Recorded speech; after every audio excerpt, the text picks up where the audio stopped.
I need to go back here, turn off all those crazy settings. Now they're off. Okay. Participants can do none of that stuff. You can post chat messages, that's it. Yeah, there we go. Okay, that's more like it. You can post a chat. No more jazz. Sorry, Samuel. You lose your job as MATH1231 DJ.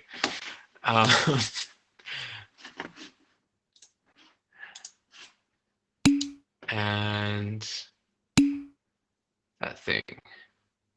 Yeah. Allow. Okay. Okay. Now I feel better. Now I'm, yeah, okay. Cool. So we just figured out, hello everyone, welcome to the stream. Just some notices for today. This is the last time I'll be streaming onto YouTube in parallel with the Blackboard Collaborate streams. I'm being told to stop doing that, so I'm going to stop doing that. I'm going to do what I'm told. Now, that's the end of the administrative side of things. Let's get stuck into it. I'm going to press record because that's a sensible thing to do. Okay. So let's just remind ourselves what happened in the previous lecture.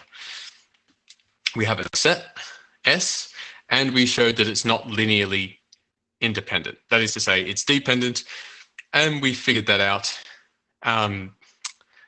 We figured that out because this matrix is always going to have lots of solutions. Just by the shape of the matrix, we know that there's going to be lots of solutions to this thing. More solutions than just the one where this thing is 0, this thing is 0, this thing is 0, and this thing is 0. There's going to be infinitely many solutions, not just the 0 solution. And we knew that from the shape of the matrix. You'd have to do some row reduction to figure out that you need to remove the third vector. You'd need, because that's the one that ends up being non-leading. Let's not do that. Let's do this question instead. So because this is the, because I've basically got space. Oh, there's comments in chat. So, remember to record. Yep, thank you, Miguel. Yes. That wasn't Mansfield playing the music. That's right. YouTube thumbnail is Frankie. Yes, it is. Here we go. Okay, so pick out the largest subset of linearly independent vectors from the columns of this thing. Let's call it A. So the question is really asking us which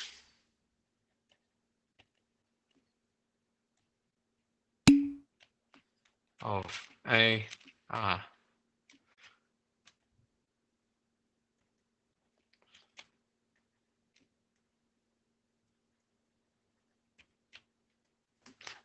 that's another way of saying the same questions. Not all columns are leading columns. Not all columns can be leading columns. And maybe you'd like to tell me how many you think are going to be non-leading, or maybe it's kind of, maybe you'd like to think about that. Move this over so I can see 2, at least 2, at least 2. Yeah, because you've only got three columns here, so 3 rows, which means you've got at most 3 leading terms, and 2 of these columns are going to be left over. At least 2 of these columns, because you might get less leading terms depending on how the row reduction turns out. So again, well, the question is which columns of A are linearly independent. We're going to solve lambda 1, the first column of A, 1, 1, that looks like minuses now. 1, minus 1, 2, 2, minus 2, 1, 0, 1, 2, 1, 0, 5, minus 1, 3. Sorry, I just copied down the matrix by habit. Plus lambda 2, 2, 2, minus 2, plus lambda 3, 1, 0, 1, plus lambda 4, 2, 1, 0, plus lambda 5 minus 1 3 equals the 0 vector. All your linear independence needs can be satisfied with, most of your linear independence needs can be satisfied by solving this equation and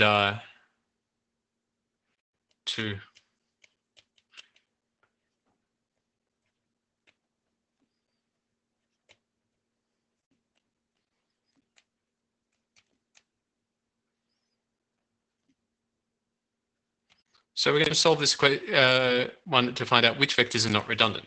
And of course, you solve it in the same way every time. 2, 2, minus 2 most of the time. 1, 0, 1, 2, 1, 0, 5, minus 1, 3, bar 0, 0, 0. And we do some row reduction. Row 3 is row 3 plus row 1, and row 2 is row 2 minus row 1. 1, 2, 1, 2, 5, bar 0. This is going to be 0, 0, 0, 2, 8, 0. And this one will be 0, 0, minus 1, and that'll be minus 1, minus 5 is minus 6, 0. That looks about right to me. Let's just move that over so it looks 0, 0, 1 to 8. Is it 1 to 8?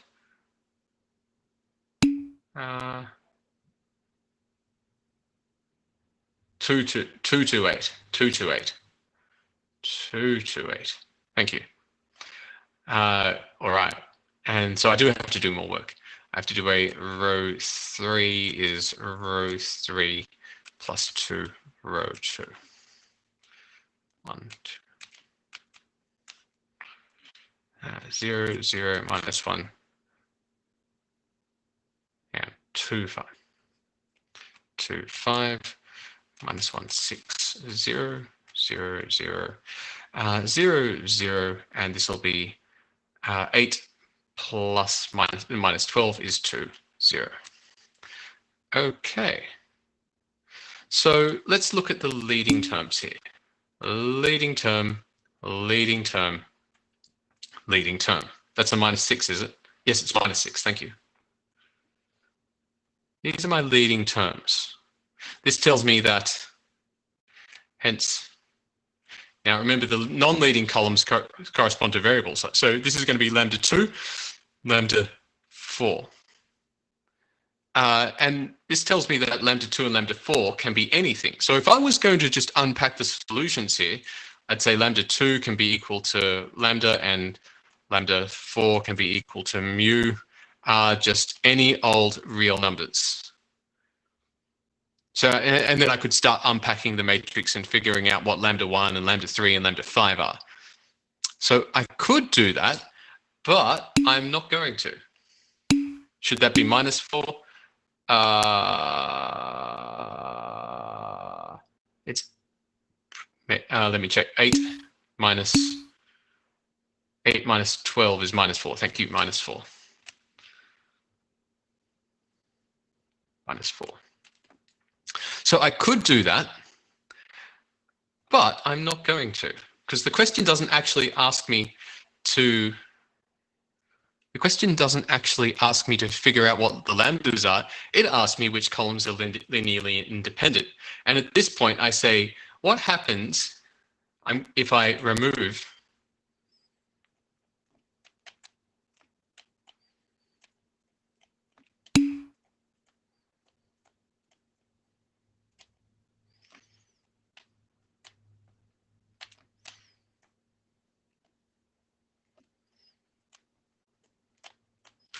instead of letting the lambda 1 and lambda 2 and lambda 4 be free and anything you want to be, just do anything you want, lambda 2 and lambda 4. That's what I normally do. This time I'm saying goodbye lambda 2 and lambda 4. I don't want you around. I don't want you around at all. Gone. Gone. If I eliminate those two vectors from my question, then this thing goes away, this thing goes away, and these things go away. And what I get is the unique solutions. Why are lambda 2 and lambda 4 gone? I'm making them gone. I'm eliminating them because they're getting in my way. I want this to be a linearly independent set. And the thing that's stopping this from being a linearly independent set are the vectors corresponding to lambda 2 and lambda 4. They've been kicked from the group. They're degenerate vectors. Well, not degenerate vectors. They're what is the word? Redundant. They're redundant vectors. They're the redundant vectors. Exactly. I'm kicking them out. Remove them from my set. Ed and his friend, they're gone. Hence, and this to make a linearly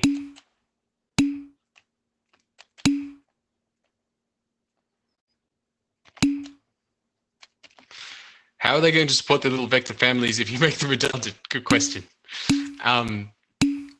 Hence 1, 1, 1 or 1, 1, 0, 1 and 5 minus 1, 3.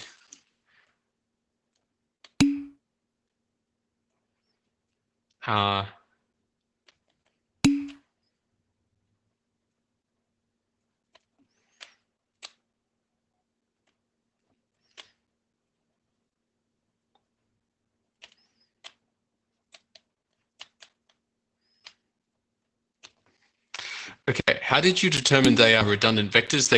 Richard, they correspond to non-leading columns. Every time the vectors correspond to non-leading columns, that means they're redundant. They could say the vectors were expunged. Nice. Yes. Now, this is the largest set of linear independent vectors you can make. If I eliminated this one here, then that would be a smaller set, which is still linearly independent. What did I want to say about this? Yes. Geometrically, linear independence means points in different directions. So I've got 1, 2, 3 different directions that this set of vectors is pointing in. So I know they're going to make a space with 3 different dimensions to it, in a sense. And I also know that they live in R3. So these R3 has only 3 directions, and these vectors point in 3 different directions. So Christopher's on it, they span all R3. Are there any problems to fight against R3 supremacy? The whole course is full of these subliminal messages about R3 supremacy because all the examples are in R3. Here's another example from R3. To let R be that set of vectors, find a linearly independent subset of R with the same span as R. And the other thing I want to say about this question, and I think someone commented on it before, is that you could probably some people can tell that this vector was never going to be allowed to live in the same set of independent vectors as this one. One's just twice the other or half the other, depending on your preference. So you might have been able to see from straight away that this vector or this vector were going to be chosen, but you can't choose both of them. You were always going to eliminate one of them, and it just so happens that I eliminated this one because I saw it after this one. Could it have been the second one, Jessica? If you prefer that one, yes, you could have done it that way. I'm just doing it that way so I can have because I'm teaching you the particular method of doing it. But if you prefer 2, 2 minus 2, if you're a 2, 2 minus 2 supremacist, then yes, you can swap it out for 1, 1 minus 1 and make that one redundant and explain to that vector's family why it got made redundant and can't feed its children anymore. So the point of the question is that we row echelon form the vectors and eliminate the non-leading columns, right? That's exactly it. And it kind of depends on how you arrange your vectors in this equation. If you swap those two around, you'll get a slightly different looking set, but it's an equivalent answer. Richard, non-leading column means a column without one of these red circles in it. without a leading term in it. How do I know it spans R3? Because it's got 3 different directions in it, and there's only one 3-dimensional subspace of R3, and that's R3 itself. Right, more. Getting on. Next example. Okay, you've got a set of 4 vectors, and you've got, and they're from R3 because R3 supremacy. Are we going to first of all, you've got 4 vectors. It's in R3. How many of these vectors is going to have to get the chop to make a linearly independent set? At least how many? You're gonna have to get rid of 1. At least 1, maybe 2. Let's find out. So find a linearly independent subset with the same span as R. So maybe I'll just mention span of R is a subspace of R3 if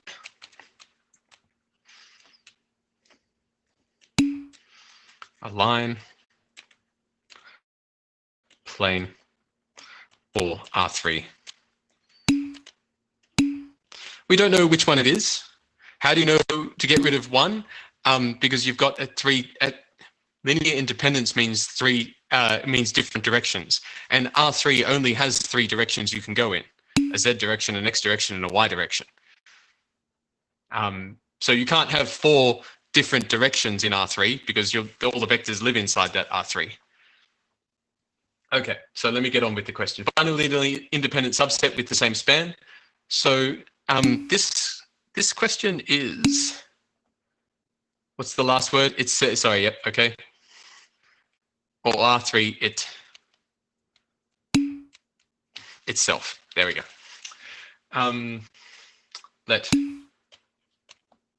So suppose let's start this way. Suppose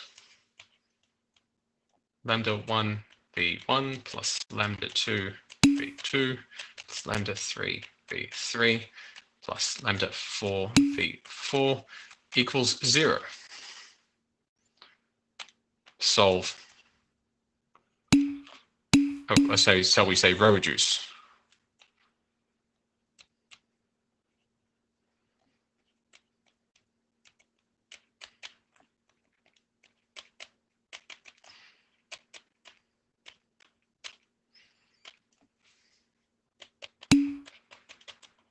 To find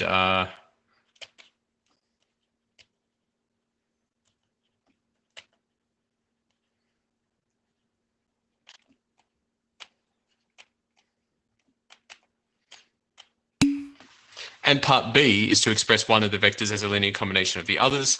Well, that might mean I have to go all the way down to reduced or echelon form. Is R4 is the 4th, but we can move it deliberately. You can. I'm just not going to bother because the question gave me them in that order, so I'll do it in that order.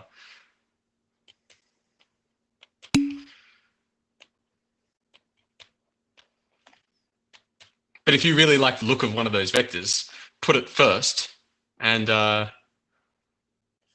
it'll come out. You'll choose that one. If you either is fine, I suppose.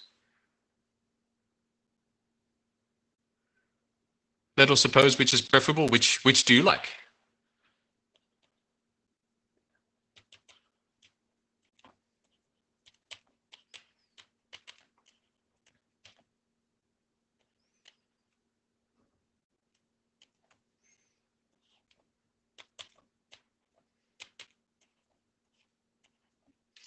That's going to be 0, 0, 5, minus 1 is 6, 2 minus 0 is 2, 0, and 2.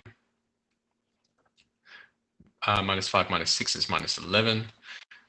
Minus 5 plus 2 is minus 3. 5 plus 2. So 5 minus 2 is 3. And 1 plus nothing is 1. Okay. Minus 5 plus 6 is minus 1. Minus 5, that's plus 6, thank you. Yay, that's a bit simpler. Can you stop there and say it must be column 2? Not column 2. Not column 2. I like column 2. Leading term, leading term, leading term. This tells me that no minus. Thank you, no minus. This tells me that lambda 4 can be anything at once. Lambda 3 would be determined from lambda 4. Lambda 2 would be determined from those two, and lambda 1 would be determined from those 3. So lambda 4 is the leech? Yes. Yes. And it just so happens that it just so happens that it's V4 because I expressed it last in my set. So you're the weakest link. Yeah, it just got unlucky because I put it last. But yes, it is the weakest link here. It can be expressed in terms of the others. So at this point, you can say hence V1, V2, and V3 is a linearly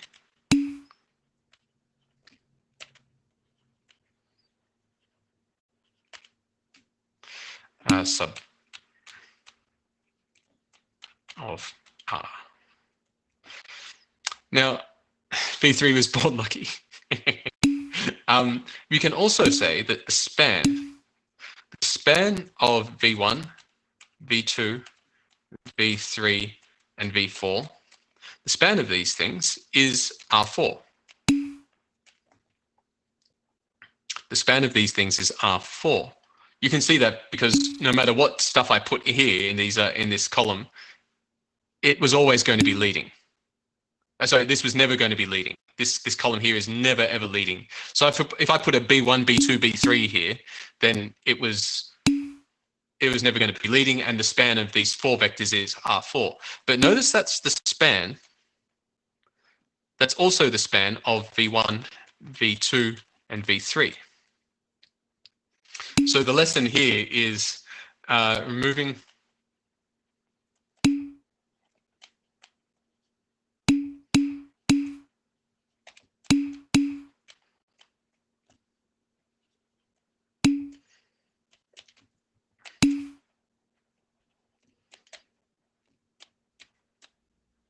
Thank you. Yes, that's R3. R3. Of course, it's R3. It's always R3. Removing redundant vectors does not change the span. The span of these vectors is exactly the same as the span of the vectors with the redundant one removed. Can you move the question more up, like this? What if I do this? Hey, why would only 2 of them be candidates for the weakest link? No, they're all candidates for the weakest link. And hopefully that becomes clear in part 2. So part 2 says express one as the collinear combination of the others. So I'm going to go row 3. So this is part 2 now.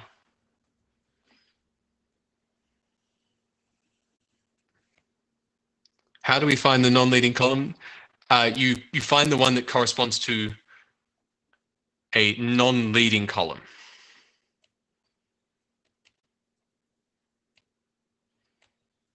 That's the one that has to go. The vector corresponding to that column, not that particular one. But if I have 3 vectors in separate directions and I add another one that's in the same direction as the others, it doesn't mean that. Yeah. So Nicholas, I guess it depends on which vectors you have. It depends on which vectors you have. You can do it that way, and yes, it would depend on which one you remove.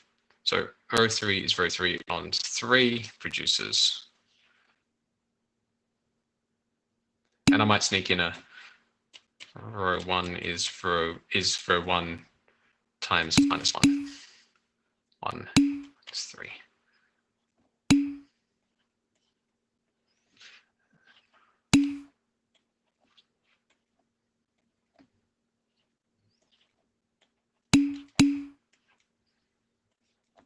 then row 2 is row 2 minus row 3.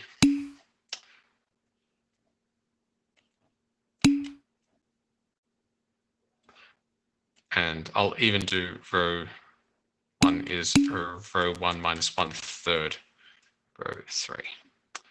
So it's going to be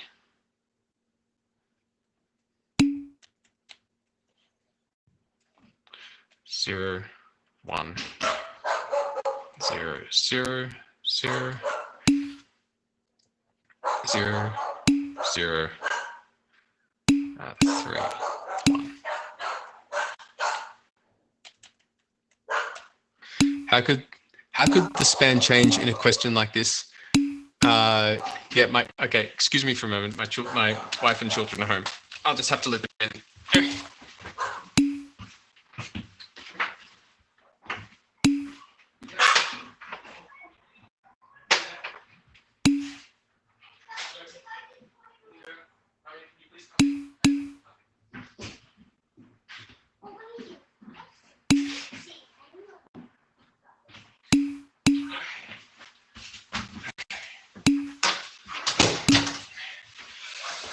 Cool. All right.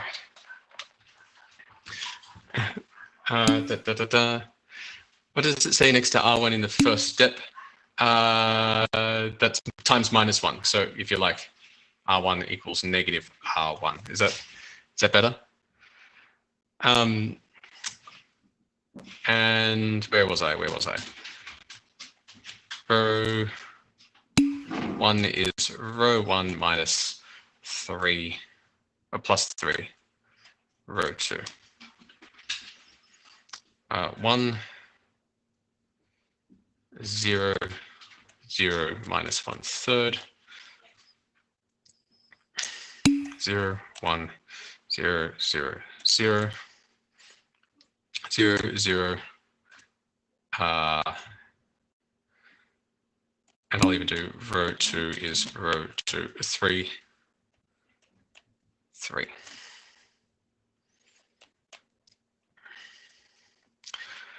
Irrational dimensions possible?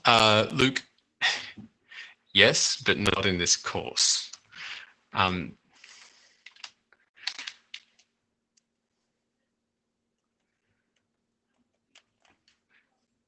did my PhD thesis on that kind of stuff, actually. So let's pause to appreciate reduced row echelon form, which is the best row echelon form.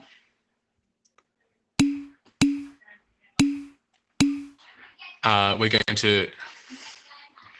going to let the parameter corresponding to this thing, lambda4, be equal to lambda. That's any old real number it wants to be. Then lambda3 is minus 1/3 lambda. Lambda2 is 0, and lambda1 is 1/3 lambda. So let's come back to this equation, because I'm out of space, so I need to come back over here. And I get my big eraser, and I go and kill off a bunch of stuff.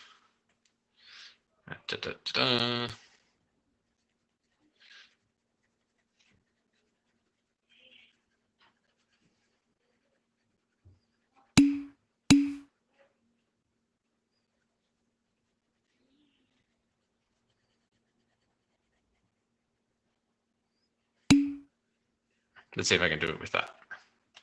Okay, so remember we supposed that by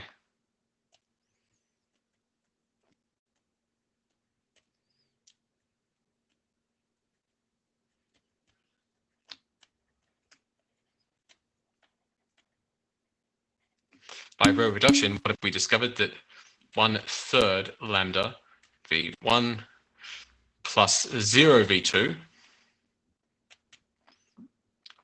minus 1/3 v3, lambda v3, plus lambda v4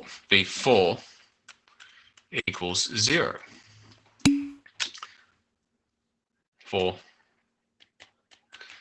any lambda you like, And hence the question says express one vector as a linear combination of the others, and I'll say by choosing lambda, so not lambda 4, that's just lambda. By choosing lambda to be equal to 3, I get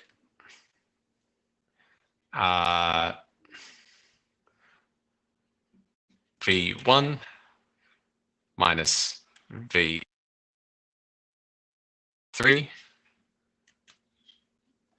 plus 3 V4 equals 0. So V3 is V1 plus 3 V4. And can we just verify that that's actually true? It kind of looks reasonable, but let's just verify. Get rid of that stuff. La-di-da-di-da.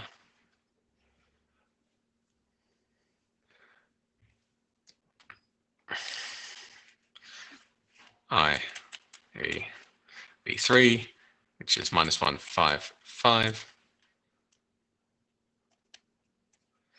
equals V1 minus 1, 2, minus 1, plus 3V4, 3 times 0, 1, 2, which is equal to minus 1. 2 plus 3 is 5. Minus 1 plus 6 is 5. Oh my God, it was true. Yay. Does that mean row 2 is redundant? No, you can't get rid of row 2. You need row 2. What it means is everything except V2 is redundant. You can get rid of one of V1, V2, V3, or V4. So V3 equals V1 plus 3V4, or V1 equals V3 minus 3V4, or V4 equals 1/3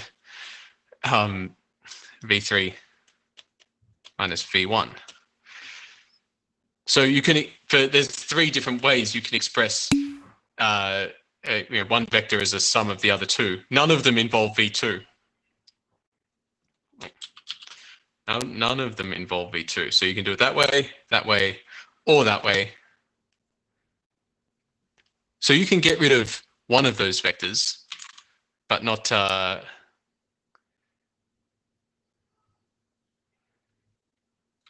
I assumed he meant column. You can get rid of either of those vectors because either V3 is redundant, V1 is redundant, or V4 is redundant, but not V2. Imagine that you've got say these 3 vectors, V1 and V3 and V4. They don't work well together. You can't have all 3 of them in the same house. But you need V2 because V2 is just a rock solid guy, always pays his rent, always cleans up after himself. You definitely need V2. But when you put V3, V1, and V4 together, they're just useless. You can have 2 of those things, but together doesn't work. Right. Independence and spans.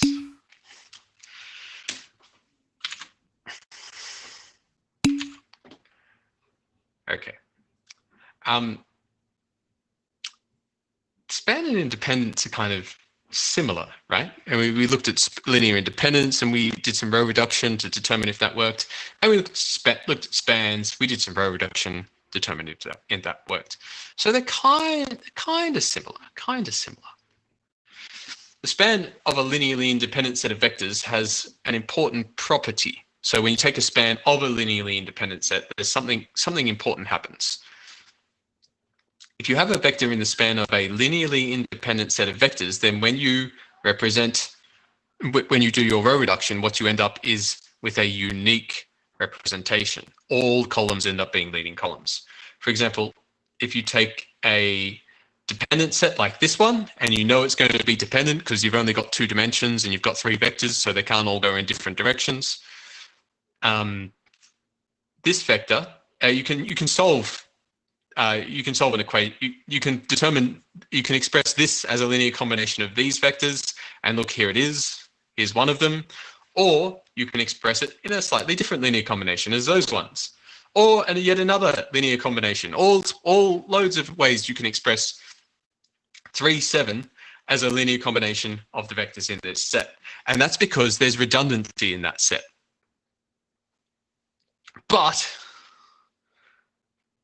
when you take a linearly independent set of vectors, then there is only one way to write 3, 7 as a linear combination of these vectors, like that. That is the unique way of expressing 3, 7 as a linear combination of that. And that exactly one solution, exactly one. How do we know it's unique again? You would determine that from row reduction. I'm just telling you it's unique now to just kind of show you what the concept looks like. When you've got independent vectors, your linear combinations are unique. And sorry, I think there's a typo in the first paragraph. You're probably right. Do you want to tell me what it is? If we take the dependent set and the vector, should it be span of a linearly dependent set? If we take, so this paragraph here, the span of a linearly independent set has the following property. If a vector in the span of a linearly independent set of vectors, if a vector is in the span of a linearly independent set of vectors, then its representation as a linear combination of the vectors is unique. Note that bit sounds that sounds correct to me. I'm just going to keep going. There's a proof. We don't need to see the proof. Let's keep going. Let's do some examples. Cheeky way to get him to scroll up. You could just ask to scroll up. I'm going to skip over the proof. Yeah, proof. Yeah. Look, I've got so much time and more things to spend it on. So I'm going to skip the proof and get on with some examples. At this stage, I think it's okay to just go on with examples. It would be nice to go over the proof, but not now. Suppose that we have a set, and I mean, these concepts are still really new. I don't think we need to get all, I'd rather you understand what the concepts are and then go back and trawl through the proof. But at this stage, we're still learning what the concepts even mean. Suppose that you've got a set, it's a linearly independent set, and that U is not 0. Show that U, and it's not in the span. Show that this thing is a linearly independent set. Okay. Now, this is about as theoretical as I want to get in MATH1231. You don't have a matrix in this question. There's no row reduction that can save you here. This is where you need the definition of linear independence. So just be wary that the matrix isn't always going to work out for you. So you've got a set of linearly independent vectors. It's in Rn. And we're asked to show that this is a linear independent set. So I suppose we've determined that n is at least 4. So n is greater than or equal to 4. Yay for diversity. And it's not 3 in this case. It's at least 4. But that's really an aside. So suppose S is linearly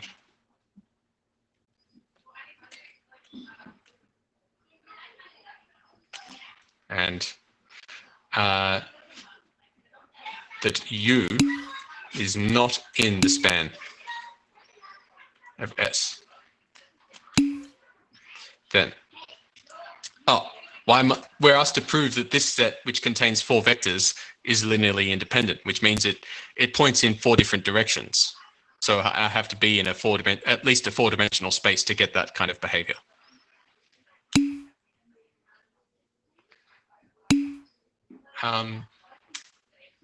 So supposedly then to prove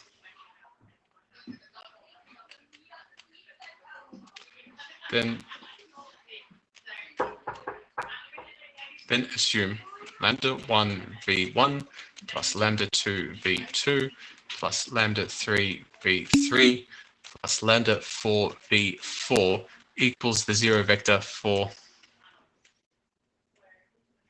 some lambda 1, so lambda I in the real numbers. Now, where the fourth vector came, that's u. Sorry, u. Good. Now, where am I going with this? Does anyone know where I'm going with this?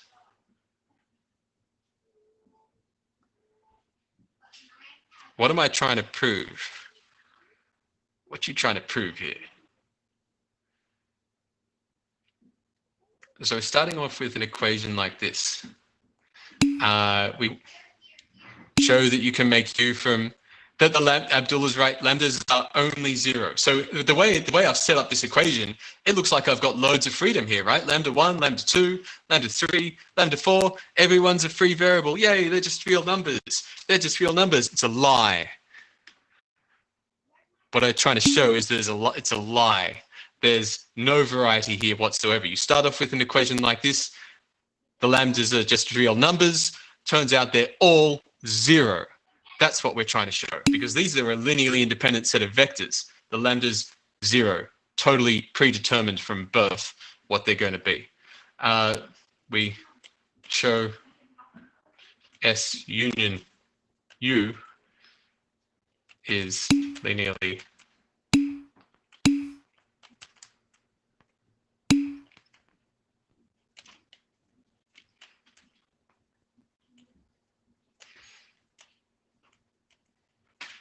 all the lambdas zero.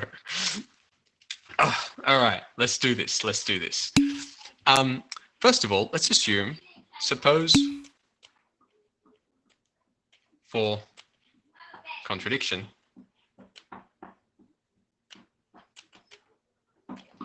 that lambda 4 is not equal to 0. Let's suppose that lambda 4, why do I have curly brackets around u? Because it's a set. So this is, if you prefer, I can say, I'll say it this way, show v1, v2, v3, comma u is a linearly independent set. That's what I'm showing here. Let's suppose, and I like, when I'm making my contradictions, I like to suppose, when I'm supposing something that I know is going to be false, I like to put in a for contradiction, just to let everyone know that I know that this is false.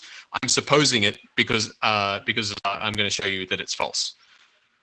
Suppose for contradiction that lambda 4 is not 0, then v4 is negative lambda 1 on lambda 4 v1 minus lambda 2 on lambda 4 v2 minus lambda 3 on lambda 4 v3, which is a contradiction. Why is this one a contradiction?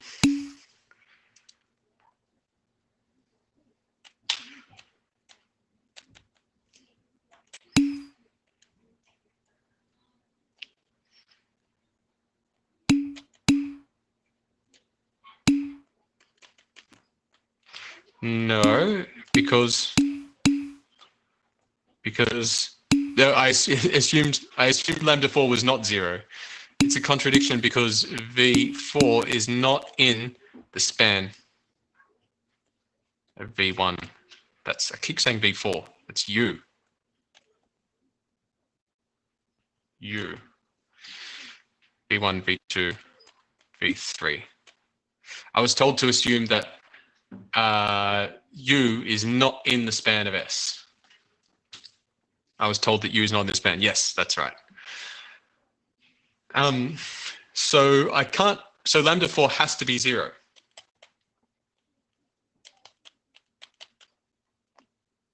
So that simplifies my equation.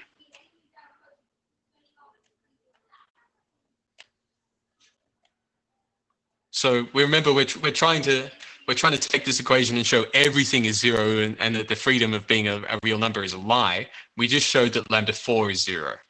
So that's taken care of that one. And now we've got it down to lambda 1 v1 plus lambda 2 v2 plus lambda 3 v3 equals 0. And this means that all the lambdas are 0.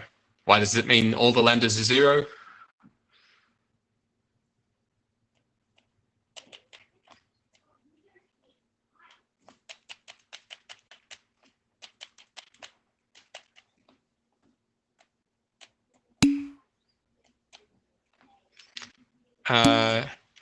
Because S is linearly independent already.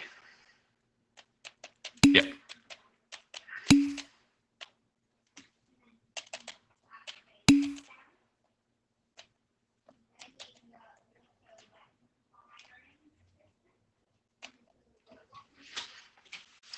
Because that's linearly independent.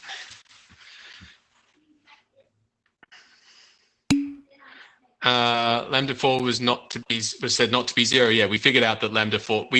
Over here we assumed that lambda 4 was not 0, and we concluded that that led to a contradiction. So we're done with that at this point. Hence, lambda 4 has to be 0. And once you have lambda 4 equal to 0, then the other three have to be 0 as well. I don't know why you have to assume U is not 0. I mean, it's 0's in the span, so U was never going to be equal to 0 anyway. So I think we can just get rid of that. Yeah, we don't need that bit of the assumption. That's about as theoretical as I think we're going to get in this course. But I want you to, when you see a question about linear independence, thank God for that. Yeah, this is why we're doing this instead of going over the proof. When you see a question about linear independence, you should always start questions, even if you know what they are, all the vectors are, and you're just going to solve it with a matrix anyway. Start your question with that. Start your question with that. It's always that. I mean, that naturally leads to the. This is a system of linear equations, and if you know the vectors, then you can solve it with row reduction. But this is linear. Can I explain it a little bit more? What does it represent? Linear independence means that the vectors all point in different directions. There's no redundancy. So if you like, remember we were talking before about how you've got a linearly independent set, and it meant you could only express, there's only one way to express a vector as a linear combination of those two. For example, this is a linearly independent set, and there's, actually, let's wind back even further. I think it's okay to spend some time on this. Here you've got a linearly dependent set of vectors, which means you can go in one direction, the black direction. This can be the black vector. This can be the blue vector, and this can be the red vector. So you've got that direction, and then you've got the red direction, like this. And then you've got the blue direction, which might go like this, which is in the other two. Now, it's possible to use these directions and get back to where you started because of the redundancy. For example, I could go up like that along the black direction, and then I could go across once with the red vector, and then I could go down with this blue vector like that. And geometrically, because the vectors are all redundant, there's redundancy in here, I can get back where I started. So each vector has an index of u. I'm not sure what that means. U is a vector. Yeah. Vectors are kind of like arrays. Will this kind of question often show up in exam? Yeah, you could have been written as V4. And Nicola, does that answer your question?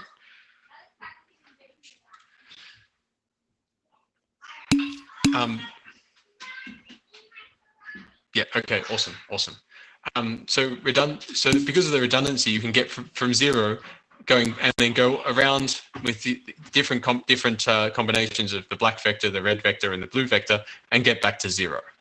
But you can't do that if the vectors all point in different directions. There's only one way to get to the origin using this vector, and that's by taking 0 of this one and 0 of this one.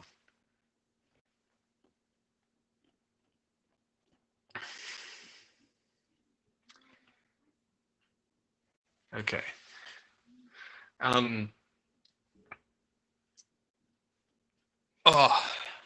Okay, awesome. I want to start talking about basis. I also realize I need to get you the new challenge and read out the winners of this week's challenge. But I think I might leave that. I'll post the new challenge in Moodle. And I'll read out the winners of the challenge on my Twitch stream later tonight and post it out. I don't want to rush it because there's so many entries, and it's going to take me like 10 minutes to read out all the entries. And so I'll do that, but it'll be tonight, and I'll post a link to it so you can all, you don't have to watch the whole stream. I will be streaming tonight. I'm still reading Danny, Champion of the World, but I will do a special Frankie the Fox Fox in Socks. I'll read Fox in Socks, so we can do that as well. Just for just how can I submit my chat? Yeah, Jeremiah, if you want to submit a challenge tonight, just email me. That'd be cool. And I need to come up with. I need to A, come up with, and then B, tell you what the new challenge is. I'm still tossing up with some ideas about what the new challenge should be. Probably around 8:30 or 9 o'clock tonight is when I'll start. All right. Do you read bedtime story stream? Pretty much. I do other stuff as well, but mostly just bedtime stories. Anyway, what do you stream? Literally me reading or painting. Yeah. Okay, so let's get on to basis. We're now in a position to see that a vector space, and when I say vector space, I don't necessarily mean Big Daddy vector space. I mean some smaller space living inside it. It's like a plane. Can be built from a set of vectors which is minimal, a minimal set of ingredients. That is, we need the set of vectors. If we want the set of vectors to span a vector space, we need that set to be. Oh, the minimal set of vectors is the set of linear independent vectors. Think about it when you go shopping, right? And someone tells you to buy bread making flour and bread. In a sense, there's a lot of redundancy. I don't know what TLOU2 means. In a sense, there's some redundancy in these instructions because you've bought bread making flour. You could just make bread. You don't need to buy bread. There's redundancy there. So a minimal set. If you really wanted to get a really minimal set of shopping instructions, you cut out the bread and just buy the bread making flour. That's what we're doing with these. You cut out, you say, no, the bread's redundant. I don't need to buy bread. I'm just buying bread making flour and I'll make bread. That's the kind of independent way of doing it. Bread is never redundant. bread is never, but what if you want to make pasta? You can't use bread to make pasta. What you need is bread making flour. Or you want to make pancakes. Dude, bread greater than pasta. Okay. So, a set of vectors in a vector space is called a basis. So you've got a vector space. It's like you're looking at a picture of a nice meal and you're like, I want to make that meal. The basis is the minimal set of ingredients you need to make the meal. So your vector space V, think about it as the nice meal. The basis for V is the minimal set of ingredients, aka minimal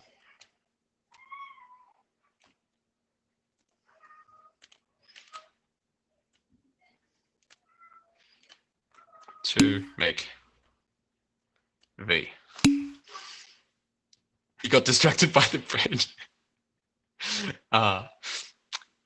In each vector space, we have a special set of vectors called. You're already familiar with lots of bases. For example, in R2, you'd be familiar with this standard basis. This is the standard basis, which is a linearly independent set. There's no way you can get that one from that one or the other way around. And their span is R2. Similarly in R3 supremacy, right here, you've got these three vectors. They're called the standard basis for R3. In the sense that they span R3 and there's no redundancy here. In general, in Rn, you would say here's the standard basis, and which are just the vectors ei, and where the vector ei is a vector from Rn with 1 in the ith place and every other entry 0. Okay, that's probably the right place to leave it here. Is the basis they're all at 90 degrees? That's a special basis, Jessica. That's when you've got the that's the top shelf basis right there, when they're all at 90 degrees and they're all of length 1. Yes, that's when you've got that's the best kind of basis. There's a lot of like cheaper bases that you get down at the dodgy shop around the corner that just sell you this just disgusting basis, which it happens to have the right number of vectors of it. It happens to span the space, but it just points in all these weird directions. What you really want is that top shelf basis, the orthonormal basis. But yeah, the Aldi basis. Yeah, you want that David Jones basis. Which is orthonormal, not the Aldi basis. All right, let's leave it there for tonight. I'm sorry I didn't get to read out the winners for this week's competition. There's been some amazing entries, and I don't think I could do them justice in the stream, but I'll read them out tonight and let you guys know what the new challenge is in Moodle. Cool. Jaya, are you here? Yes. All right. It's over to you. Oh, I might just before you do that, can I just say that this is the final YouTube stream. So if you're watching on YouTube, you won't be able to watch on YouTube anymore after this. Cool. And over to you. Okay. Thanks. Yeah.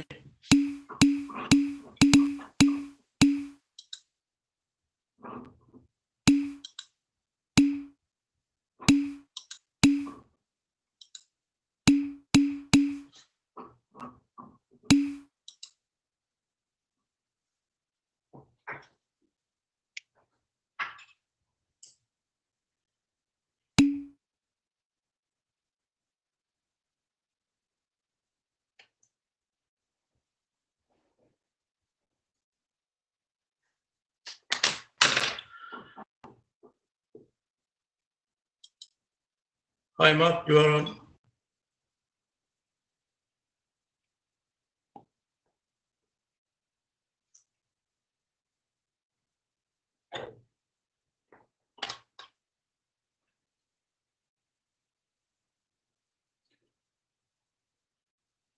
Let me give you a couple of minutes break so that you can have a cup of coffee or something.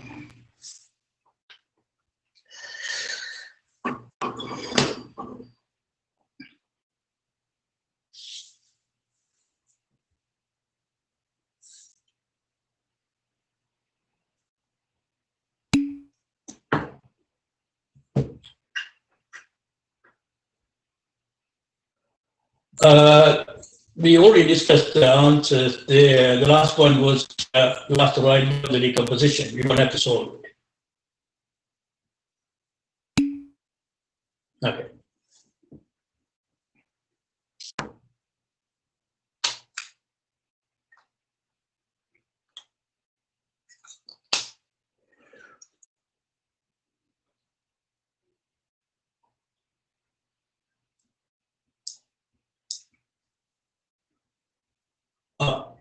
Okay, Mark, session. All right, shall we start? Why do you post the solution to the question again? Oh, no, let's do we want to ask about the last question we discussed, the last lecture, that was about writing down the decomposition about the partial, about the rational function. We don't have to solve it. He was wondering whether we need to solve it or not. Before he doesn't write down the decomposition there. Okay, Robert?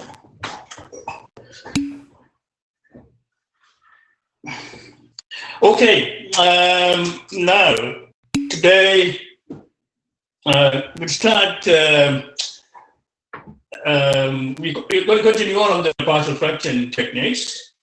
Now, we need to start looking at the integration of functions like this, because when we have a rational function where the denominator has a quadratic factor, we will end up dealing with this kind of integrals. Okay, now let's look at this integral closely here. In the denominator is a quadratic function here, and the numerator you have a linear function. So the degree of the polynomial on the top is 1, on the bottom is 2. So that's a proper rational function. Okay. Second thing we need to check is to look at the denominator and see whether we are able to factorize it or not. Okay, so if you look at this denominator there, what happens here? This is b squared minus 4c. B is 2 squared minus 4 times 5, which is less than 0. So therefore, the denominator cannot be factorized into linear factors. That means x squared plus 2x plus 5 equals 0 has no real root. Okay. Well, you can complete the square if you don't have a function of this form on the top. If it's a constant, yes. We will have to complete the square later on, we will see. Okay, so the question here, yes, completing the square is one idea. And we can also, so this is called, this term is called the reducible quadratic term here on the bottom. So this one is reducible quadratic function. Okay, because it cannot be factorized in linear factors. The b squared minus 4c is less than 0. Okay, so you need to see how we can evaluate this integral. So x plus 22 over x squared plus 2x plus 5 dx. Now, if you look at the denominator here, what do you see the link between the denominator and the top? If we differentiate the denominator, you get 2x plus 2, right? Now, if you try to write the expression on the top in terms of 2x plus 2, then you can use a substitution. Okay? Let's see what happens if you do that. So x squared plus 2x plus 5, the denominator.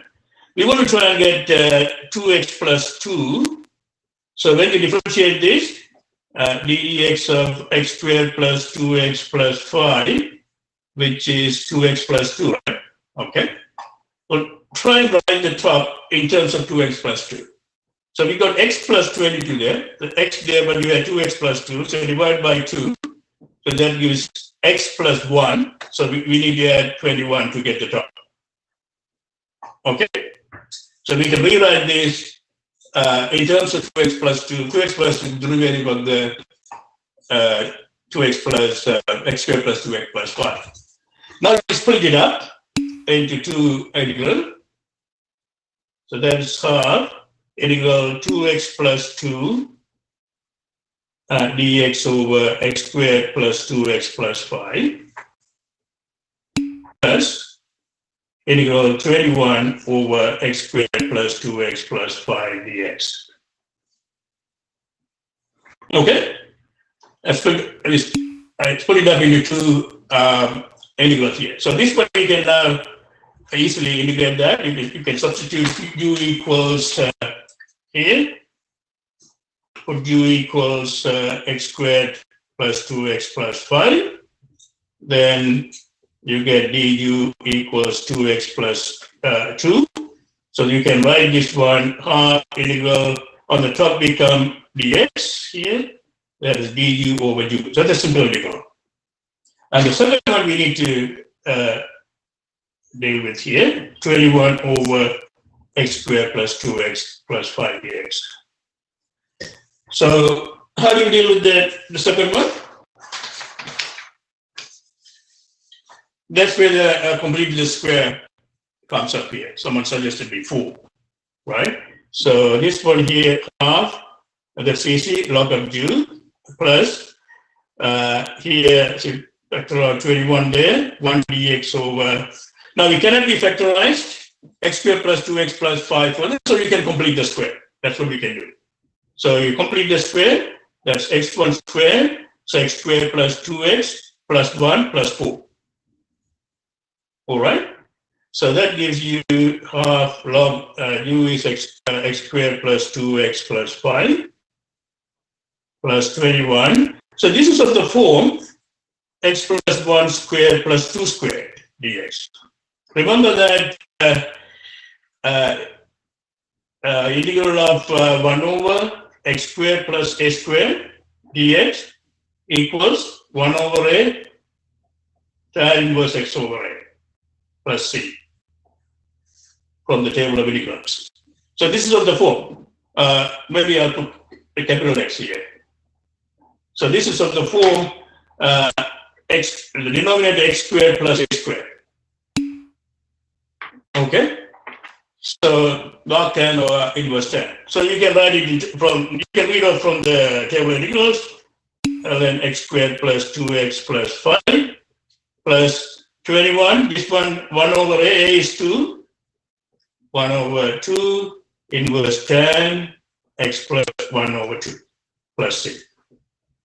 So that gives you the final answer, x squared plus 2x plus 5 plus 21 over 2 inverse tan x plus 1 and 2 plus c.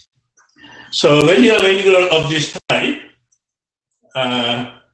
you end up getting two terms, the sum of log term and the inverse tan term. Okay? And notice here, if I go back and look at that question again, so this integral is of the form, if you notice it here, it's of the form bx plus c over x squared plus little dx little c dx. So this, you have a linear expression on the top, bx plus c and x squared plus bx. So if you have an integral like that, we can use this trick. You can split the integral into two. One gives you a log term, other one gives you an inverse tan term. Okay, so this happens when the denominator is a reducible quadratic factor.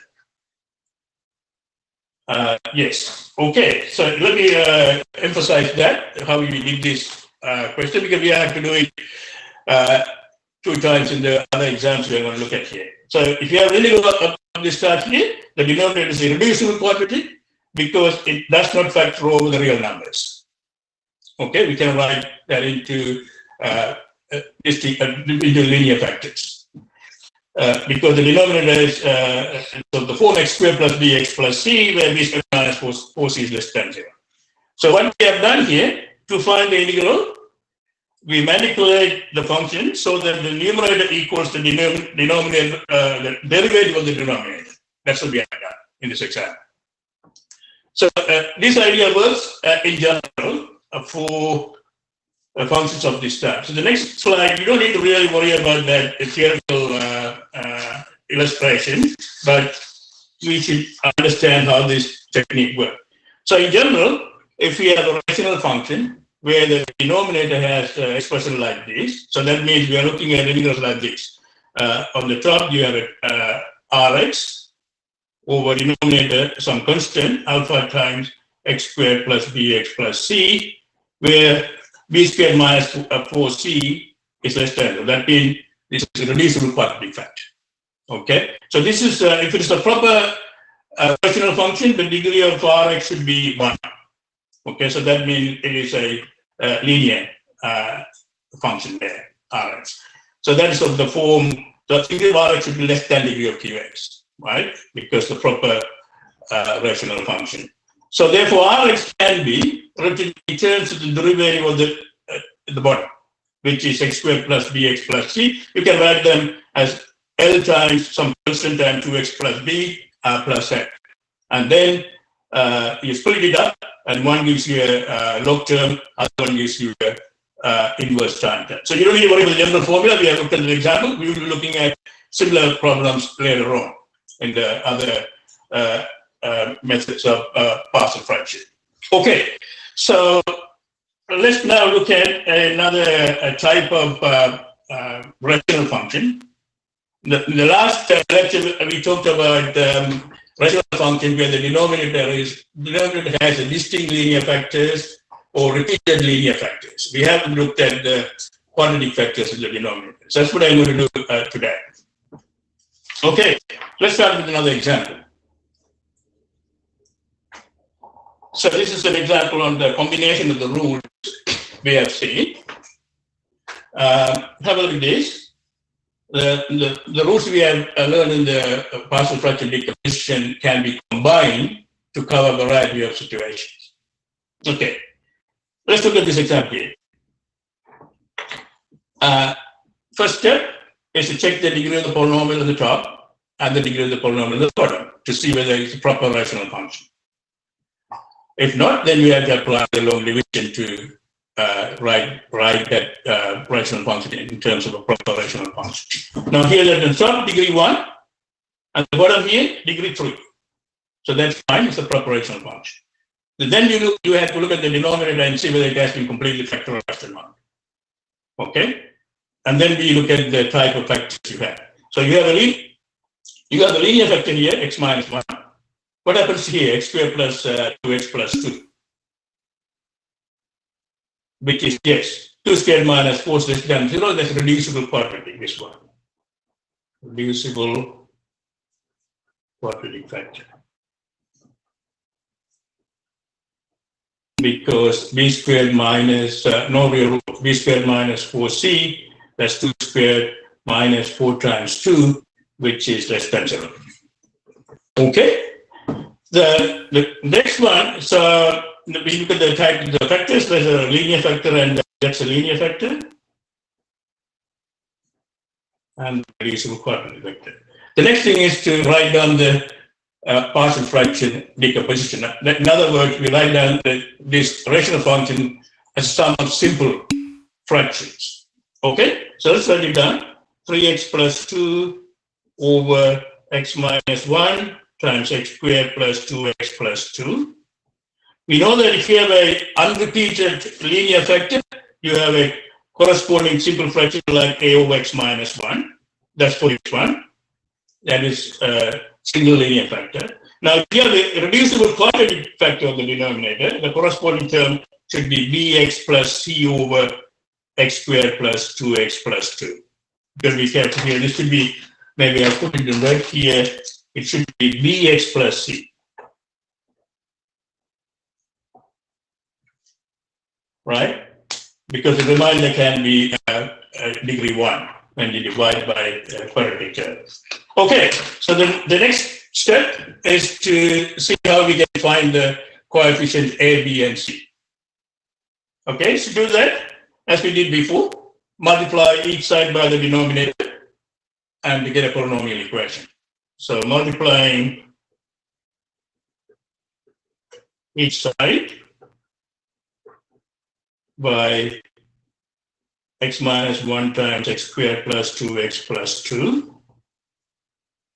we get, so that will clear the fraction 3x plus 2 on the right hand times a times x squared plus 2x plus 2, and the second term x minus 1 times bx plus c. This is true for all x. So you have the polynomial equations here. Okay, now how do you find the values of a, b, and c? What's the quickest way to find the values here? Yes, exactly right. You have a term here. Yes, you have a term here x minus 1. If you substitute x minus 1, that term will drop off. Then we can easily find a. So sub in x equals 1. So that gives you 3 times 1 plus 2, 8 times 1 plus 2 plus 2 plus 0. We get 1 here because of x minus 1 term here. When you substitute x equals 1, that term will disappear. Okay, so that gives you, you get 5 equals 5a. So that gives you straight away a equals 1. Right? That gives you a equals 1. So let's move this slide up here. Now we need to find B and C. Okay, what's the other nice value we can substitute it so that we get a simple equation? Yes, you're right. Just substitute x equals 0. That's simple enough. Substitute x equals 0. So that is 3 times 0 plus 2 equals a times 0 plus 2. X equals that's minus 1. X equals 0. That gives you c. So that here that is 2. A equals 1. So that is 2 minus c. So that gives you c equals 0. That gives you c equals 0. So we need one more substitution to find the other constant b. Maybe we can substitute.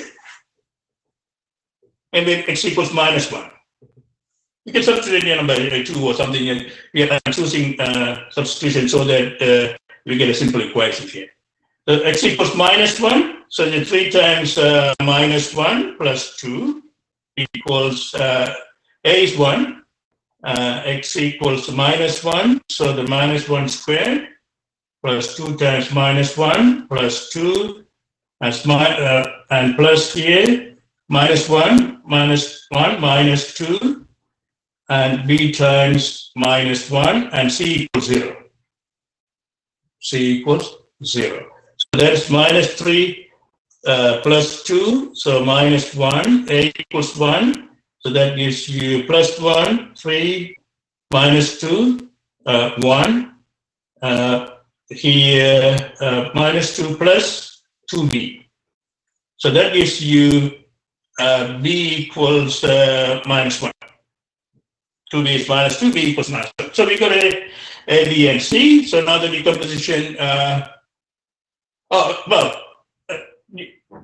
we have to find a number which is simple enough so that we get a simple equation. You can choose any number, but if you choose a 30 or something, you get a complicated equation, right?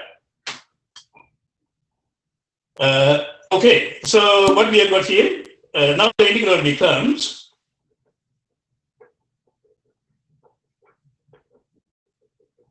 slide it down, 3x plus 2 over x minus 1 times x squared plus 2x plus 2 dx can be written as a equals 1 over x minus 1 and b, okay, I move up, yes, thank you, and b equals minus 1, x, c equals 0 on the top, x squared plus 2x plus 2 dx. So that's what we got here.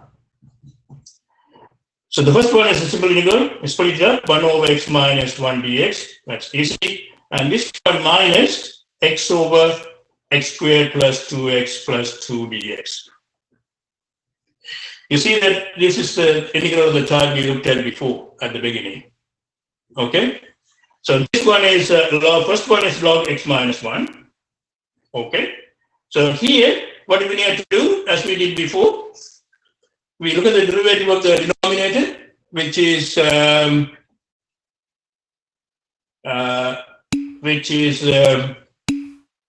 2x plus 2. You want to try and get 2x plus 2 on the top, right? Okay. So you want to write here in terms of the derivative of the denominator, which is 2x plus 2. So if you want to have 2x plus 2, but we have got x here, so you need to divide by half, right? That gives x plus 1 and subtract 1. Okay, so x can be written as half 2x plus 2 minus 1 dx over x squared plus 2x plus 2. Okay, so now you split it up, x minus 1. Okay, so that gives you minus half, and it goes 2x plus 2 over x squared plus 2x plus 2 dx, and minus plus 1 over x squared plus 2x plus 2 dx. Okay, now we got two simple integrals here. So let me move up a little bit there to complete this. All right, so that gives you log x minus 1. So this one you can use a substitution. U equals 2x squared, x squared plus 2x plus 2, right? So that gives you du equals 2x plus 2 dx. So you can use a substitution and write this on the top, du over u. That's also simple integral. And then now we need to deal with 1 over x squared plus 2x plus 2. Okay, so that is ln x minus 1 minus half of u. And here, on the denominator, we cannot factorize further, so we can only complete the square. Let's complete the square. That gives you x plus 1 squared, x plus 1, x squared plus 2x plus 1, we had 1. So this is of the form x plus 1 squared plus 1 squared. Okay, you can use the table of integral. Well, you can substitute it, but you can straight away write it down as well. Minus half log x squared plus 2x plus 2. And here, this one, so this is of the form, you can write it here, big X squared plus 1 squared, right? So big X equals x plus 1. We can use the formula as we did before. Then 1 over x squared plus a squared, 1 over a tan inverse x over a. Okay, so 1 over a inverse tan inverse x over a. I put big X here, x over a is 1 plus c. So therefore, that gives you this 2 term plus inverse tan x. Big X is x plus 1 plus c. Yes, this is a simple one, so I'm doing a substitution in my head in some sense, right? X equals little x plus 1. When you differentiate d big X is dx as well. When you differentiate it, d big X is dx. So that's the same. 1 over x squared plus 1 squared. Okay, so let me do that again. So if you look at you mean the last integral, you mean, Eric? Or the second one?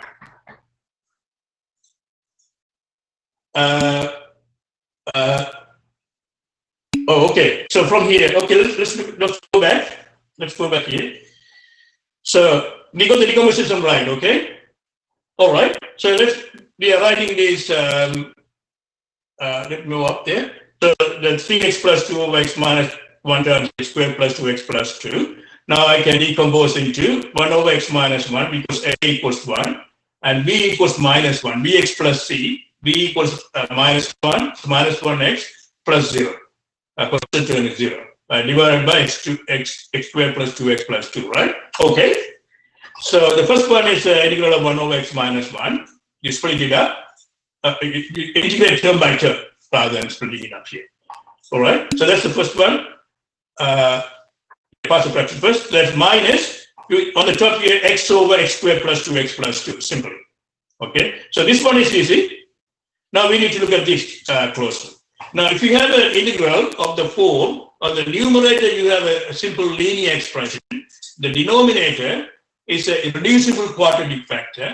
Then the idea is to try and write the top in terms of the derivative at the bottom and break the integral into two, right? If you look at the, when you differentiate the bottom here, x squared plus 2x plus 2, you get 2x plus 2, right? So if you differentiate this, d of x squared plus 2x plus 2, which is ddx of is actually 2x plus 2, right?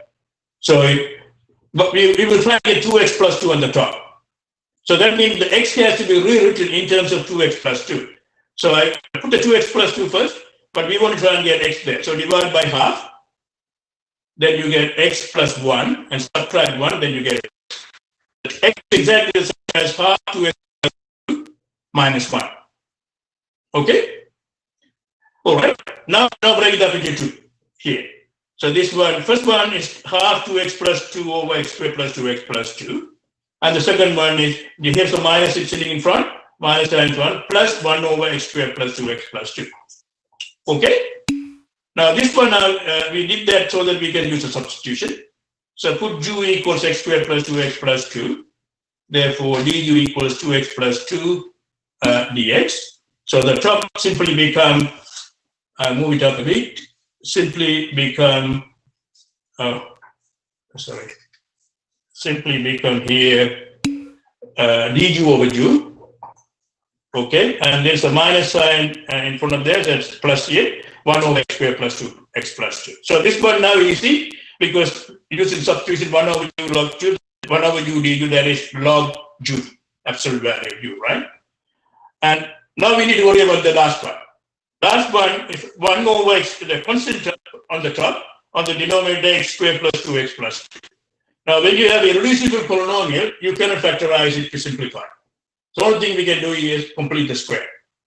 So if you complete the square, you x squared plus 2x is x plus 1 squared. X squared plus 2x plus 1, add 1, you get 2. Okay?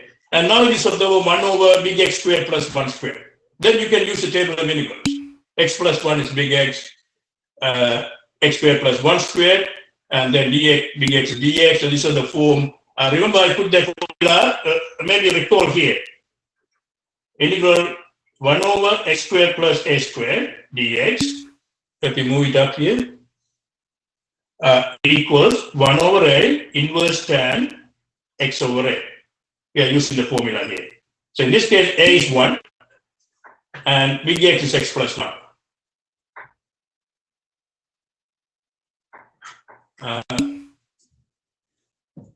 Log of absolute value, yes, okay.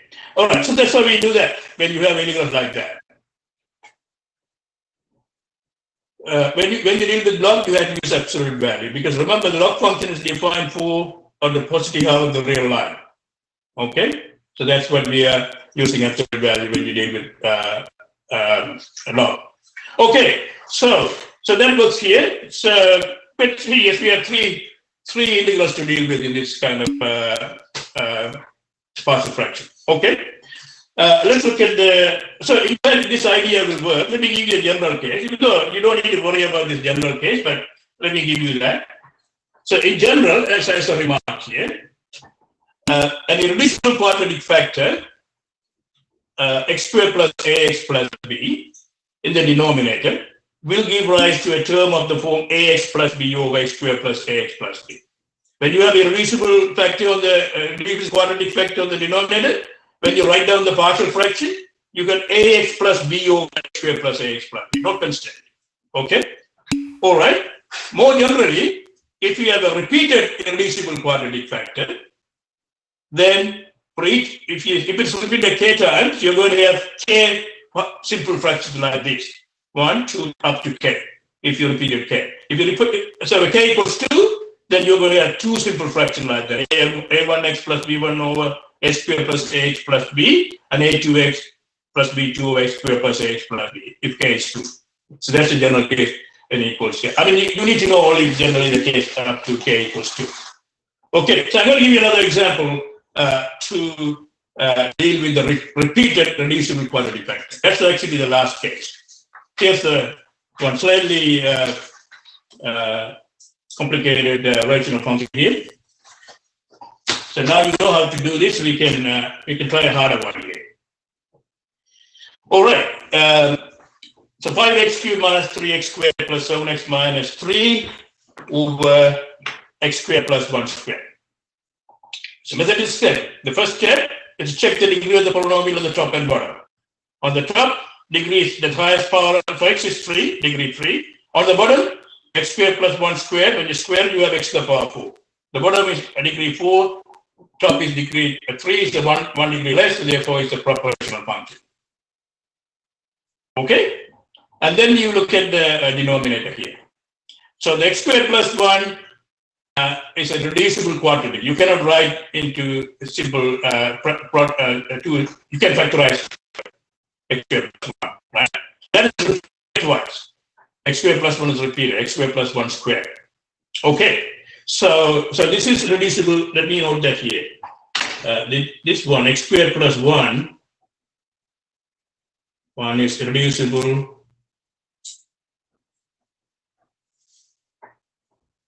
quadratic. It wouldn't factor over the real. Okay, so how do you write the partial fraction? That's the next step. So that's a repeated reducible quadratic factor. Therefore, you have to have two terms of the type b1 x1 plus c1 over x squared plus 1, and then b2 x2 plus c2 over x squared plus 1 squared. When you have a repeated reducible quadratic factor, this is the partial fraction decomposition. Okay, you see that, notice here on the top, you have b1x plus c1, here b2x plus c2. All right, the next step is to see how we can find easily the coefficient b1, c1, b2, c2. All right, so as we did before, multiply each side by the denominator on the left-hand side, okay? Multiplying by x squared plus 1 squared each side. We get on the left-hand side 5x cubed minus 3x squared plus 7x minus 3.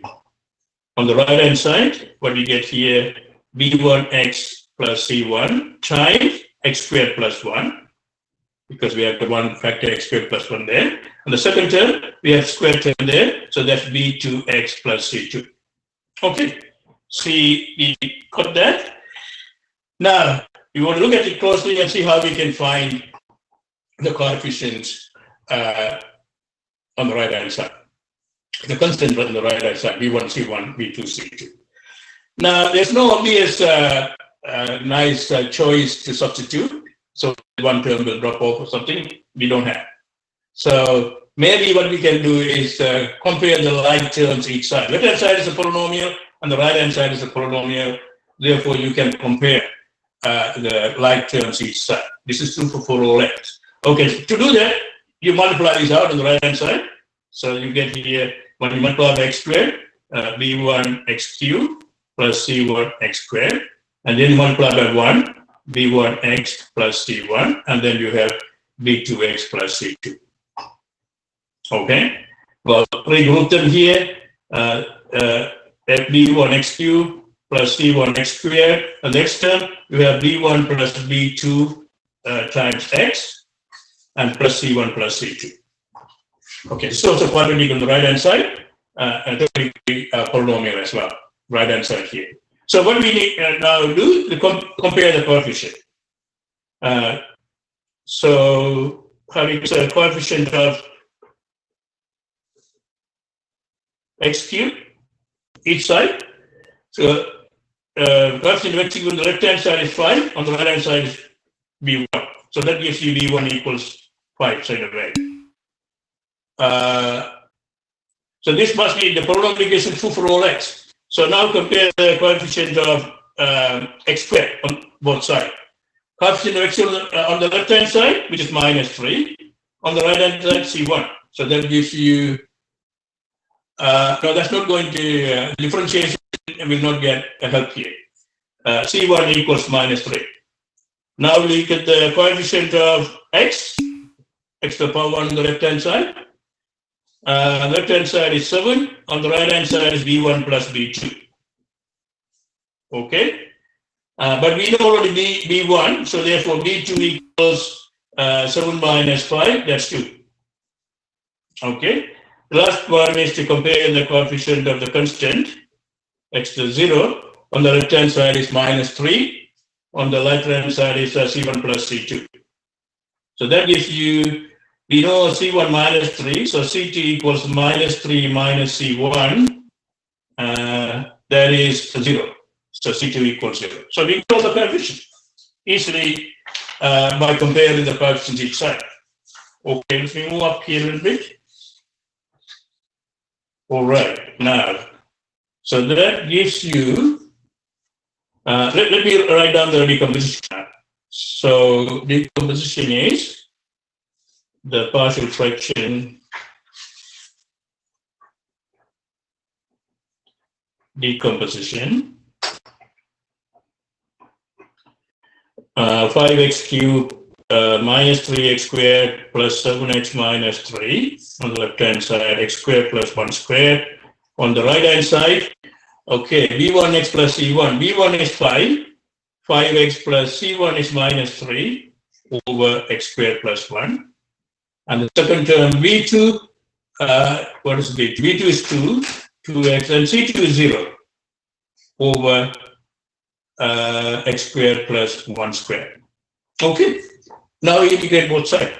So integrate on the left hand side, 5x cubed minus 3x squared plus 7x minus 3 over x squared plus 1 squared dx. Now we can integrate term by term.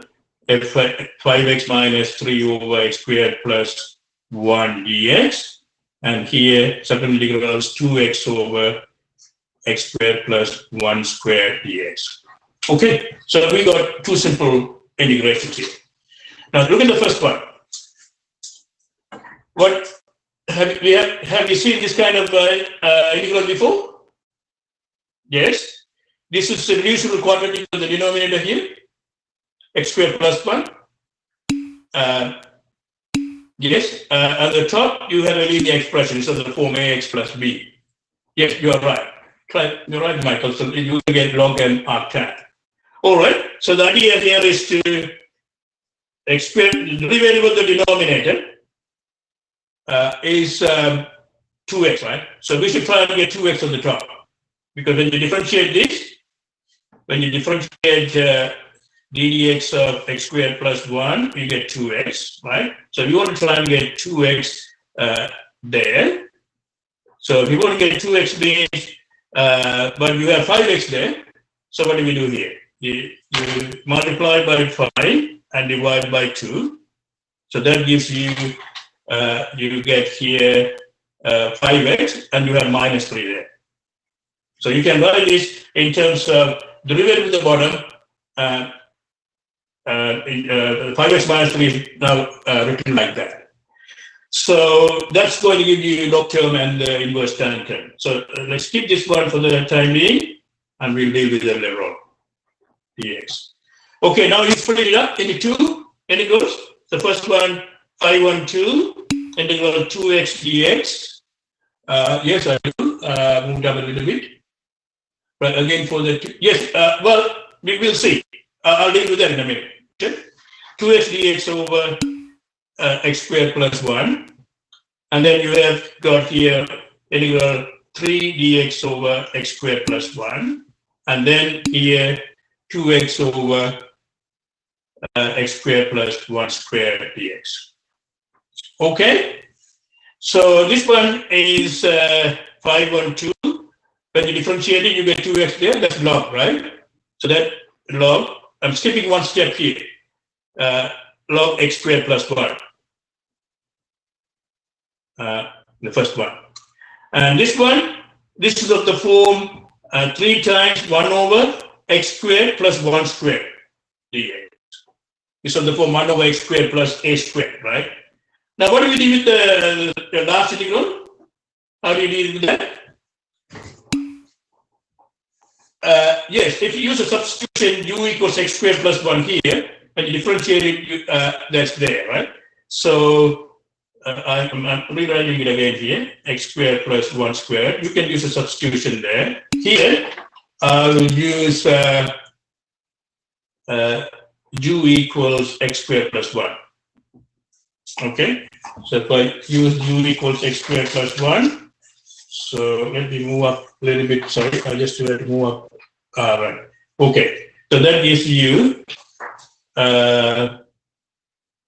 on the left-hand side, 512 log, for the numerator, how did he multiply? Okay, so let me show you the multiplication here. On the numerator, I'll do that here. Let me go back here. So you have 2x, right? You have 2x here.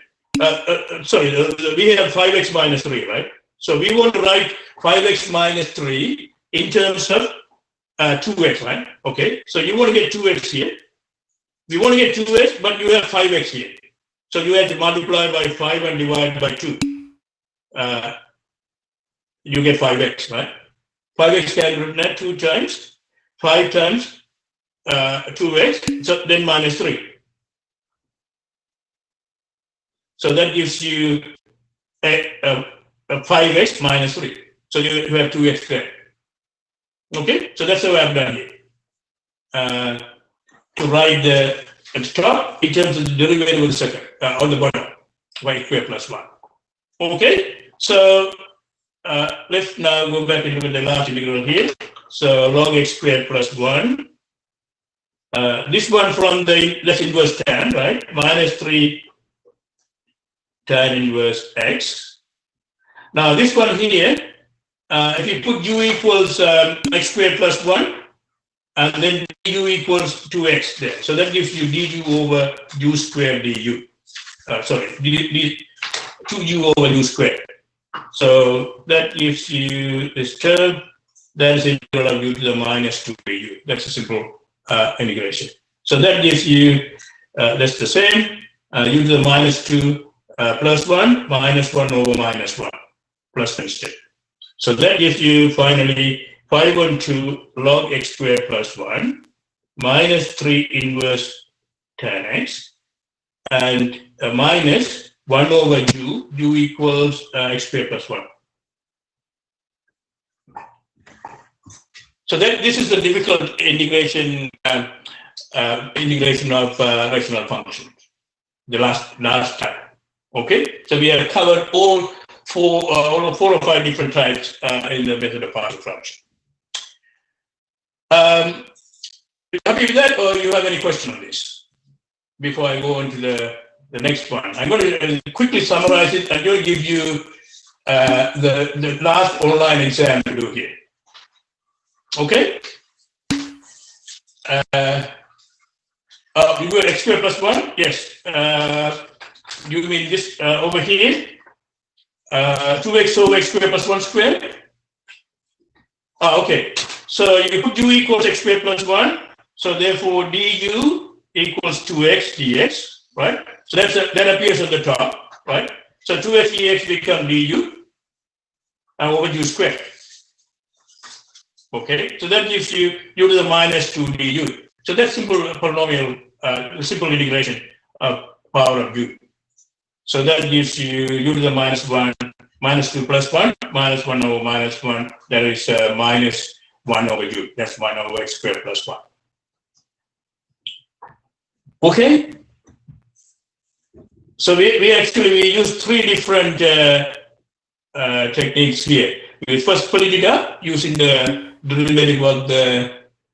I'm assuming it doesn't matter if you write dark. No, it doesn't matter. You can use tan inverse or arctan. That's okay. Oh, okay. So what type of partial? Okay, I'm going to remind you that before I go to look at the this year's online exam, I'm going to remind you the partial fraction. You're right. Okay, so let me quickly recap what you have learned. Here's the summary. Here's the partial fraction rule. This is what we did. First step, you got to simplify to make proper. You got to check the degree of the polynomial at the top and bottom. If the degree of the polynomial at the top is bigger than the degree of the polynomial at the bottom, you apply long division. Apply long division, write the rational function like polynomial plus Rx over Qx. Okay? And the degree of Rx now is strictly smaller than the degree of the bottom Qx. Okay? The next step is to look at the denominator and see whether it has been fully factorized or not. And if not, you factorize it. So you factorize the denominator as a product of linear factors or irreducible quadratic factors like this. X minus a over x squared plus bx plus c, b squared minus 4c less than 0. We looked at some example. Then we write down the partial fraction decomposition of that. We looked at several examples. I'm going to give you the partial fraction form which we looked at so far, right? So that's the last step, and then integrate it term by term. So that's how the method works. So pretty straightforward. First step is to apply long division if necessary, and then look at the denominator and see whether they are factorized, and look at the type of factors, and then you write down the rational function as a sum of simple fractions. Okay, here are the types we looked at. This is the slide I put up at the beginning of the topic. This is the template I gave you at the beginning of, I think the last lecture at the beginning. So here are the types you need to know. We have covered all these 4 types. Okay, the first one, you have the denominator here is the distinct linear factor. You have a distinct linear factor, that is unrepeated linear factor. You have 2 fractions like this, for x minus 2, a over x minus 2, for x minus 3, b over x minus 3. We did an example like that before, and we applied a cover-up rule to find a and b. Now the second one is a proper rational function. The denominator is a repeated linear factor. X minus 1 is repeated 3 times. So you're going to have 3 simple factors like that. A over x minus 1, b over x minus 1 squared, c over x minus 1 cubed. Okay? And this is the last example we did today. 3x plus 2 over, this one you have a simple linear factor and the irreducible quadratic factor. Then the partial fraction, simple linear factor is a over x minus 1. For the irreducible quadratic factor, you have to have bx plus c. Bx plus c over x squared plus 2x plus 2. This is a reducible quantity. And the last time we looked at just before, you have a repeated linear factor in the denominator. That's a reducible quadratic factor repeated. X squared plus 1 cannot be factorized into linear. That is repeated. You have 2 terms like that. b1x plus c1 over x squared plus 1 and b2x plus c2x squared plus 1 squared. Okay. I've got only 10 minutes here. I'm going to give you the, so you have covered all the types. You should be able to tackle the past this year's online exam we gave for 1231. Here's the exam on MATH1231. Have a look at this exam here. First question. Final exam 2020, term 1. The first part, you're asked to use the standard partial fraction decomposition to find I equals 2 over x times x squared plus 2. Okay, that's the first part. Second part, you're asked to use the substitution x equal to tan theta and calculate the same integral I. And the last part, you're asked to explain how you would verify the 2 solutions you have got in A and B are the same or not. Okay, let's do that quickly. I haven't got 10 minutes to do this. Okay. So this question has covered the chapter 2 I have talked about the last 2-3 lectures. Okay, here is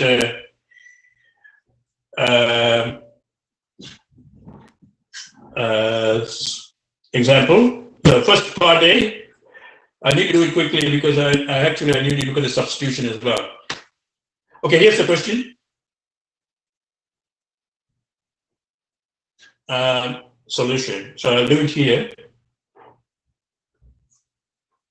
Part A. So look at that rational function. Is it proper rational function? Yes. The degree of the polynomial at the bottom is higher than the degree of the polynomial at the top. Now look at the factors of the denominator. This one is a unrepeated linear factor, and this one is a unrepeated reducible quadratic factor. This is a reducible quadratic, right? So partial fraction decomposition is a over x plus bx plus c over x squared plus 1. That's the partial fraction decomposition. Sorry, x squared plus 2, you're right. Thank you, x squared plus 2. Okay, so that's the particle decomposition, similar to the one we did before. Okay, now we need to find A, B, and C. You're clearing of the fractions. You get multiplying each side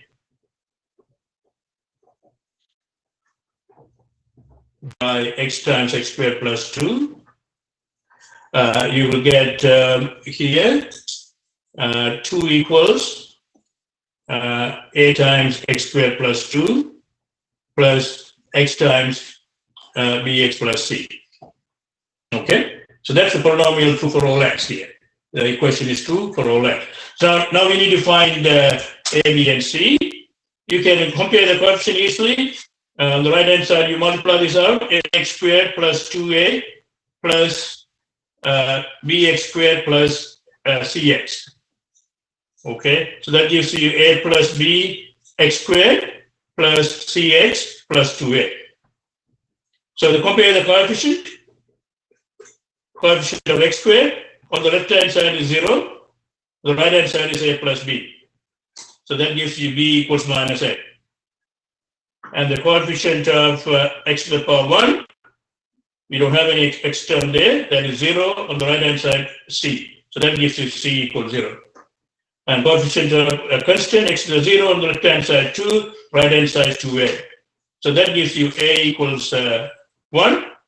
So a equals 1, therefore b equals minus 1 and c equals 0.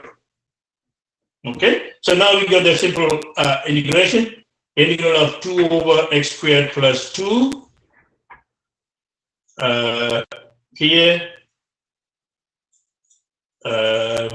x squared dx equals a equals 1 over x, and b equals minus 1 x plus 0 over x squared plus 2. Integrate that dx. Okay, the first one is simple. Integral 1 on x dx, that's log. And second one, x dx over x squared plus 2. The same as the one we did before. So this one is first one, log of x. Now what do we do here? When you have a reducible polynomial, this is x squared plus 2 is a reducible quadratic term here. Now you want to find 2x there, that is half times 2x. Or you can actually use substitution, you don't need to do here. It's easier, use a substitution, put u equals x squared plus 2. We don't need to split it up. So du equals 2x dx. Okay, so that gives you log of x minus integral. So 2x dx, x dx is du on 2 over ju.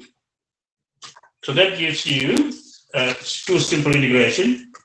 I'll move it up here. Log of x minus half 1 over ju du. Right? So that gives log of x minus half log of ju. Log the absolute value effect plus c. So that gives you the answer is log of absolute value. We substitute for u, log of x squared plus 2 plus c. Okay, so that's the answer for part A. Now let's look at quickly part B. You all right? Any question on this, the calculation? We did the partial question decomposition in our previous example like this. And then we're clearing up the fraction, you get a polynomial. Then you compare the coefficient each side. Compare the coefficient each side. That's in the slide here. Compare the coefficient each side, and we find the values A, B, and C, and then we carry out the integration. Now, maybe I have to. I have actually 4 minutes. I need to use just quickly do that. I need to cover actually one more idea in the next slide. Now, can I leave the rest for you to do that as an exercise? Or you want me to complete this?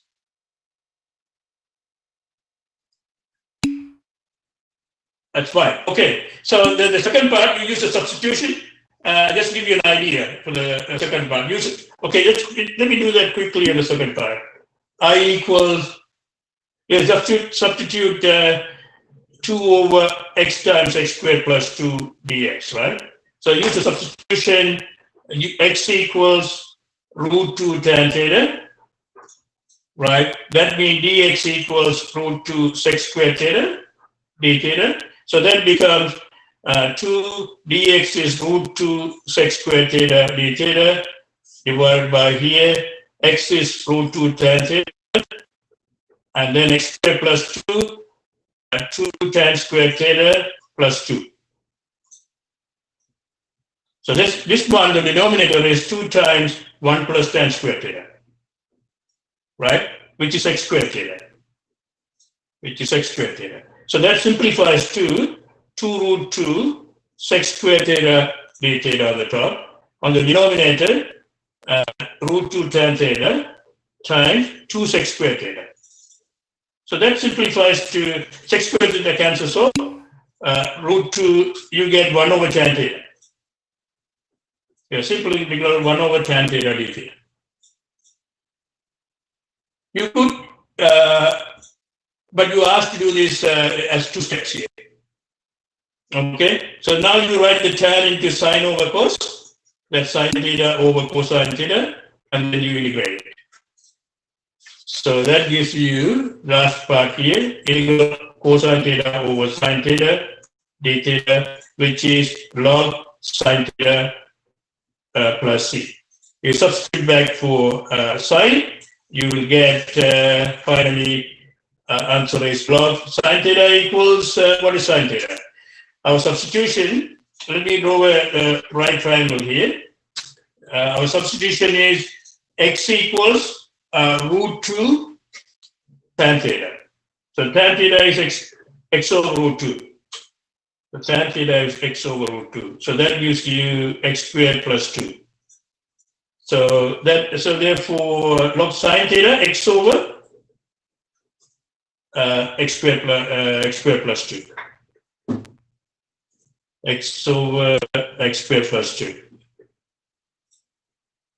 There. Do I make any mistake there? Let's say.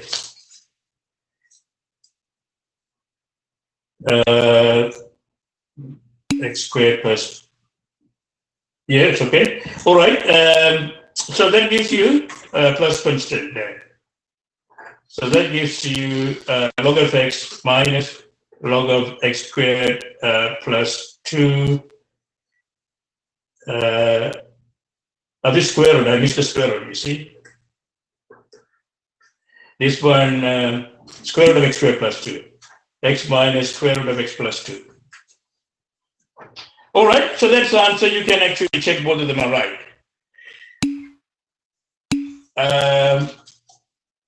All right, so that's how we do that. Both answers are correct, actually. When you write the x squared plus 2 to the power half, which is half log x squared plus 2. All right, yes. All right, look, I actually need to cover one couple of examples, but anyway, I'll leave that as an exercise for you to try in the outline lecture notes. All right.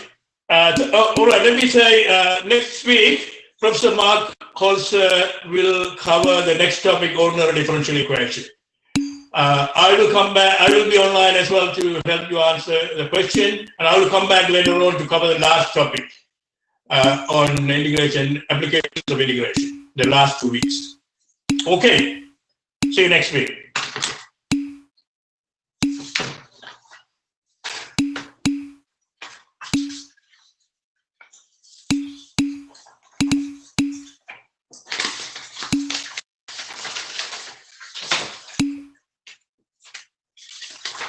Now, I'll be around for another 5-10 minutes. If you have any questions, feel free to ask me.